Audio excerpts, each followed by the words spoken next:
Cerita menerangi manusia menuju masa terindah, akhlak yang mulia merubah keadaan masa, segala senangnya tauladan hidup kita.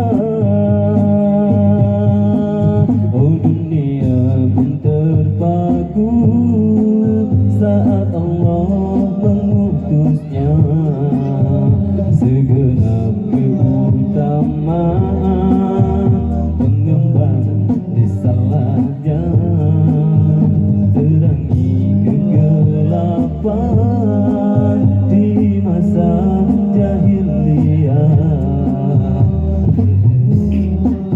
Manusia dari tirani dunia,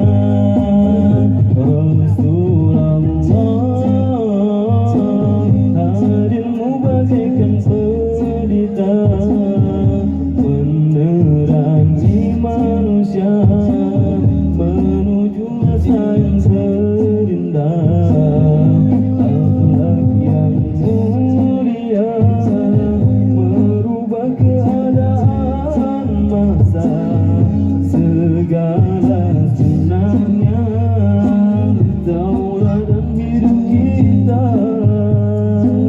Ya Rasulullah,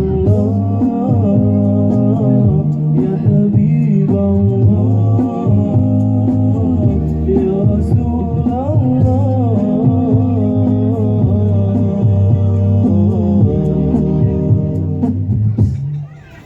Oh dunia pun terpaku saat Allah